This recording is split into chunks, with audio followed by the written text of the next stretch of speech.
Hey guys, welcome back. I hope you are having an amazing day. Let's get right into the stories. The first one is a pro-revenge story. My closest buddy Jake made some slightly dumb choices and sent a few risque pics to this girl he had been chatting with online.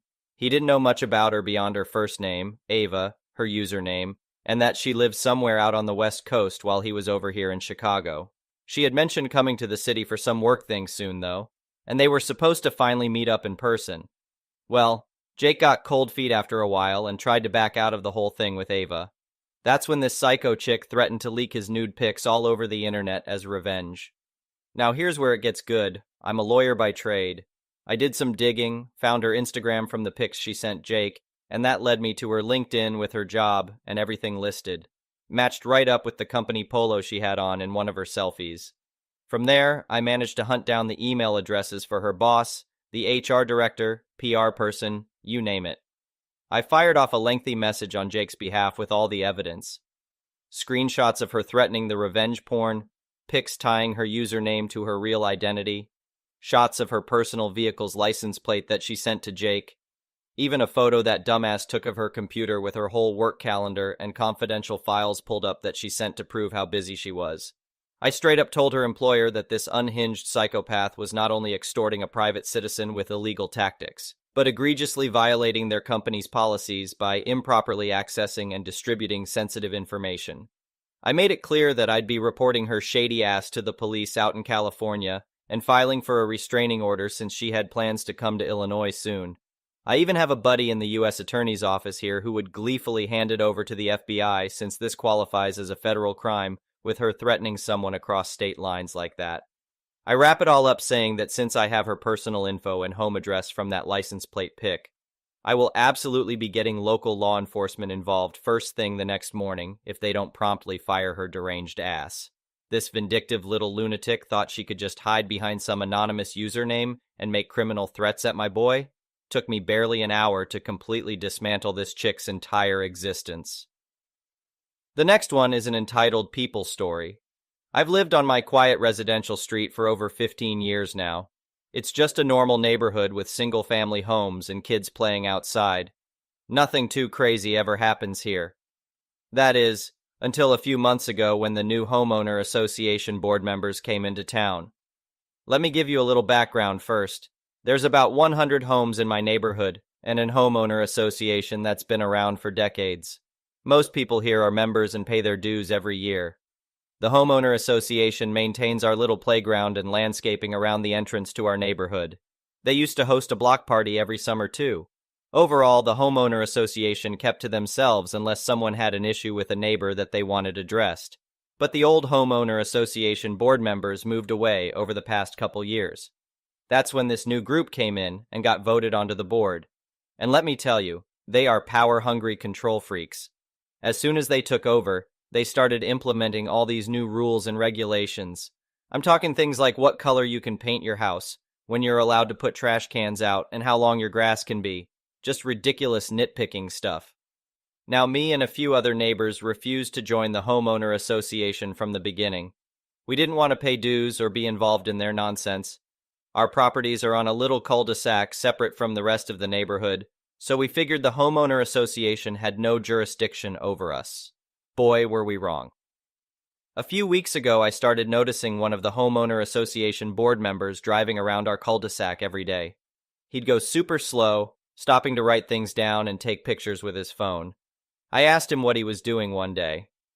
"I'm the new head of the homeowner association patrol committee," he told me proudly. "We're documenting and addressing any violations in the neighborhood." I told him he had no business patrolling our private street since we weren't part of his homeowner association. He claimed the cul-de-sac was part of the broader neighborhood, so they absolutely had jurisdiction. What a load of crap.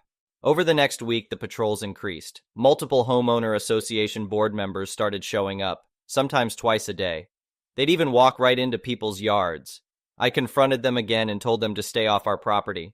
These power trippers basically said tough luck and that they could do as they pleased. That's when I'd had enough. I got the others on our street together and we decided to take legal action against the homeowner association. We hired a lawyer who helped us send a cease and desist letter, stating they were unlawfully harassing us and trespassing on our property. They didn't stop. If anything, the patrols increased. I then had to call the police on them multiple times for trespassing. The cops warned the homeowner association members to stay away, but these entitled Karens and Kens kept insisting they were allowed to be there. It was unbelievable. After nearly 2 months of this harassment, our lawyer helped us file a lawsuit against the homeowner association board members both individually and as an organization. We sued them for trespassing, violating our right to privacy, intentional infliction of emotional distress, and failure to comply with the cease and desist order. The homeowner association tried claiming they were just doing their duty to enforce neighborhood rules. They said because our street was connected, we were under their jurisdiction. The judge thankfully saw right through their garbage excuses.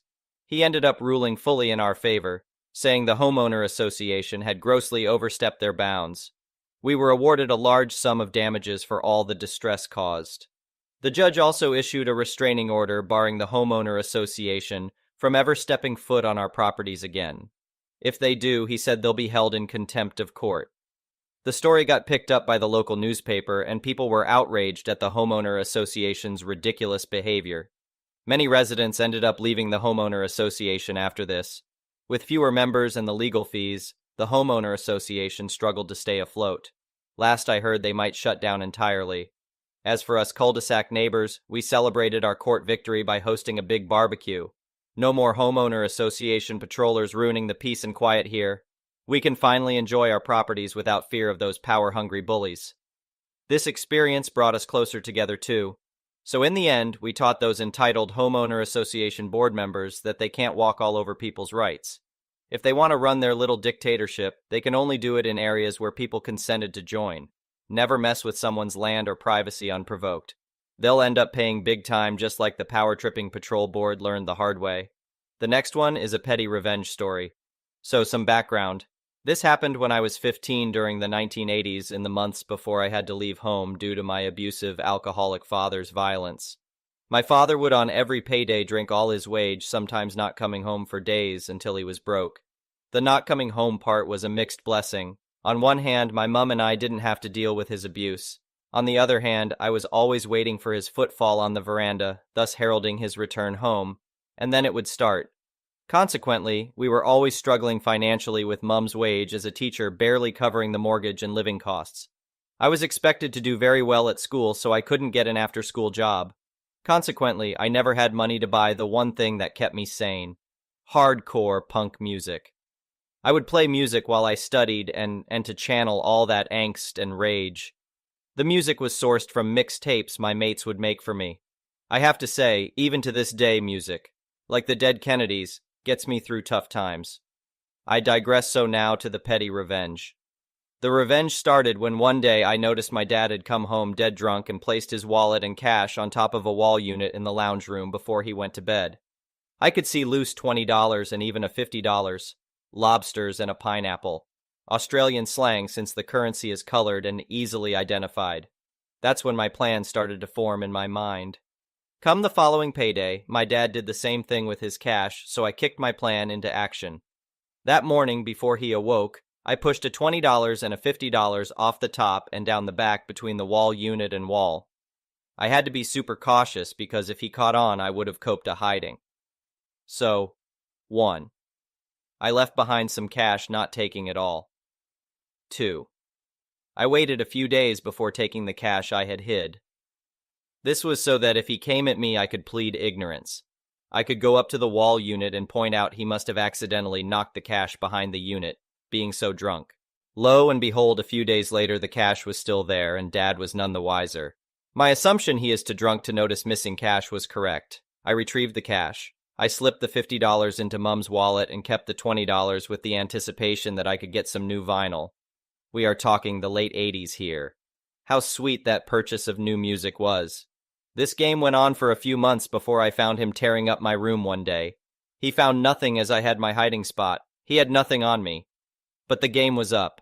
Forward a few more months, I leave home due to some pretty extreme violence, resulting in Mum getting legal support to kick him out. I returned home, completed school, and went to university. I never had anything to do with him again. Another kind of petty revenge. I still have that cherished vinyl collection. And in my 20s, I finally told Mum what I had done, Keeping her uninformed was to protect her at the time. She replied, "All those times of finding extra money in my purse puzzled me for ages. Now I know." The next one is a malicious compliance story. Over the past few days, I've become friends with a retired Army officer whom I will call Belle. She has been delighting me with stories of her service, and she shared this wonderful story that I think you all will enjoy. Names and some details have been changed to protect the innocent. Belle was a young second lieutenant at her first posting. As she put it, my college diploma had not even arrived in the mail and I was scared as hell. Fortunately, she got on the non-commissioned officer's good side and settled in pretty nicely. One afternoon, she was at work when in storms an officer's wife, looking like she was in the mood to cause hell. Belle kept her head down, trying to stay busy when she heard the dreaded words. "I am talking to you, soldier." Belle looked up and saw the woman, let us call her Karen because why not, standing in front of her. "Can I help you, ma'am?" Belle asked. "Yes, I am Major I'm so important's wife and I need to speak to Colonel Stone." "Do you have an appointment?" "He is busy," Belle asked. "Just go get him. I will stand right here until you do." Belle looked around, wondering what the hell she was supposed to do. She did not want to risk her job because Colonel Stone was known around the base for having a fierce temper. "I will have you knocked back down to private if you do not do as I say," Karen shouted. "Now move!" Wanting to get away, Belle got up and walked towards the colonel's office, intending to get away for a long enough coffee break that Karen would forget. When she looked back, she saw Karen was watching her like a hawk. So there goes that plan.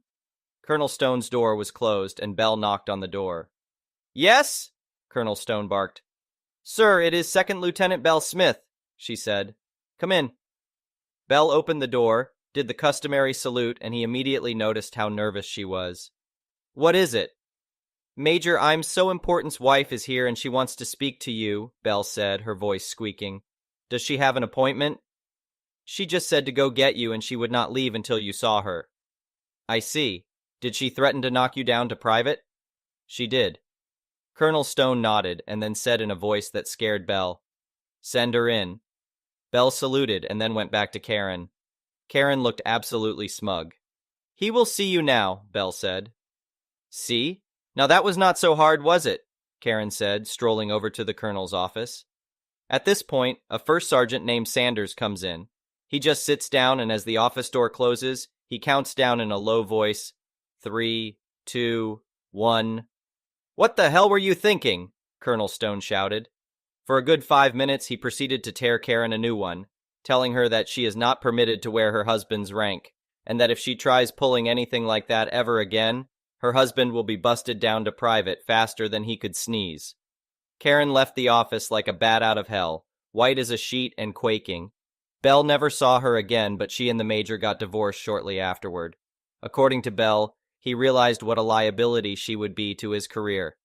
The next one is an entitled people story. A few years ago, I used to work at a large retail company on the overnight shift at the time. As many who have worked in retail probably know, inventory time is a big deal as it can determine whether we get a bonus or not, on top of having to do extra training if the shrinkage amount is really high. We had these devices that were used to do things like add or subtract items from inventory, print labels, keep track of what bins inventory was in, and so forth.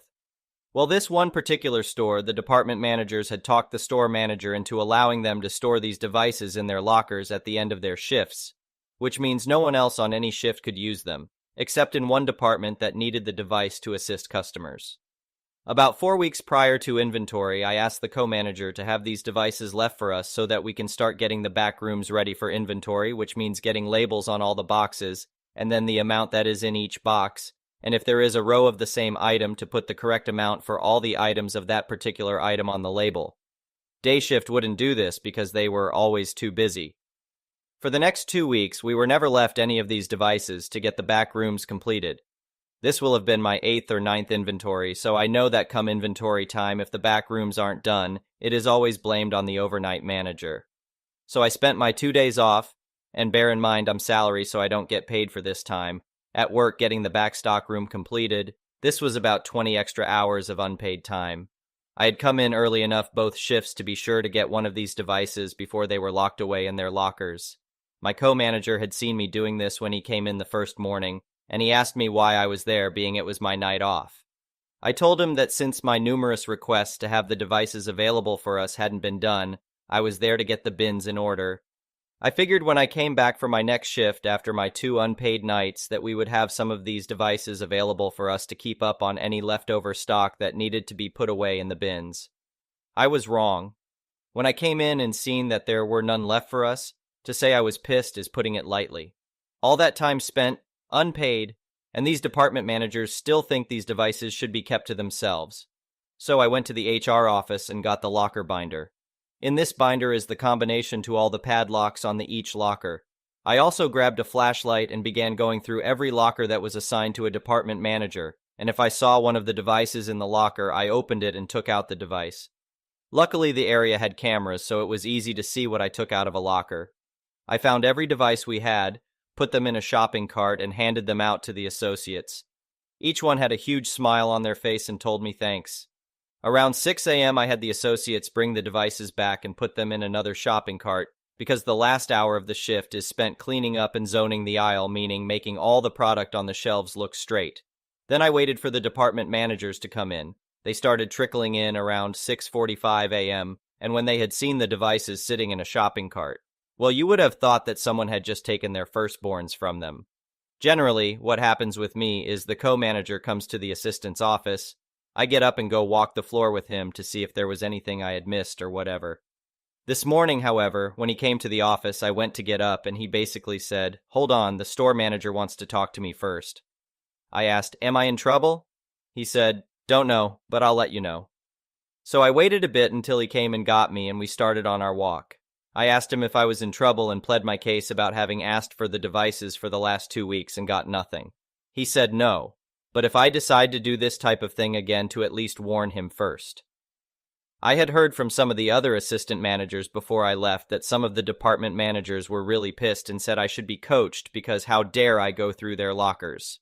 What they apparently didn't know was that company policy actually stated that company equipment is not to be left in lockers after their work shift, and if it is, we have the authority to go through their lockers and find it. I left and expected to once again not have the devices available for us because I was sure the department managers would get their way. When I came in that night, every device was sitting in an office for us to use, and it stayed that way every night up their inventory. The funny thing is, there was a song that was playing when the department managers had started coming in, and it was such a fitting song that now whenever I hear it, I think of this event. The song was Not Ready to Make Nice by the Dixie Chicks, as they were known back then. I don't think I did anything wrong, but I'm pretty sure the department managers thought so. The next one is an entitled parents story. Okay, so for context, me and my fiancé got a little getaway weekend to Hamburg as a Valentine's Day present. We couldn't wait for the trip, looked into numerous museums, etc. to look at, and was just excited for the whole thing. Note, when we check into a flight with a certain airline, they charge you money for the seats, so we decided to wait until 24 hours before departure to check into our flight. This seat allocation is not meaning we get to sit together, unfortunately. Fast forward to the airplane. We all board inside the plane, take our seats. I say my goodbye to my fiancé, who is going to the back of the plane, whereas I stay in the front. I just sat down to my aisle seat, and here I hear a commotion next to me. A guy moving behind people who try to put their luggage above their seats shouts, "Move! Move, people! Move!" I'm like someone is a bit annoyed and has an attitude. The guy has a huge German accent in his English, so I assume his holiday didn't go as planned or just wasn't in the mood for the 6 a.m. flight. I thought that was that as he got past me still screaming. I don't know where his seat was, but I didn't hear him complaining. That was until everyone sat down and we were about to roll out from the gates. This guy starts screaming again in the back that someone is taking a photo of him. All I hear at this point is, "Did you just take a photo of me? I know you did, delete it now." And I'm like, what is going on? I notice the guy beside me laughing his ass off, and when I ask what's so funny, he says that the guy in the back is arguing with another passenger and is somewhat in the same row as this guy's friend. He saw what happened out of coincidence. See the passenger taking a selfie as normal people do. But this entitled guy thinks he's taking a photo of him just because of the angle he has been holding his phone. At this point, we are starting departure and explains further that they resolved it by showing the entitled guy that the photo only contains himself as a selfie should. An entitled guy is not even in the picture. This we didn't hear in the front, but a text in a group chat went out to this guy sitting next to me from his friend. The plane ride was silent. Entitled guy didn't make a sound on the plane until the plane landed. As soon as people can stood up from their seats, I stand up too, because I am on aisle seat. I thought, why not? I get off earlier from the plane and just wait for my fiancé in the tunnel.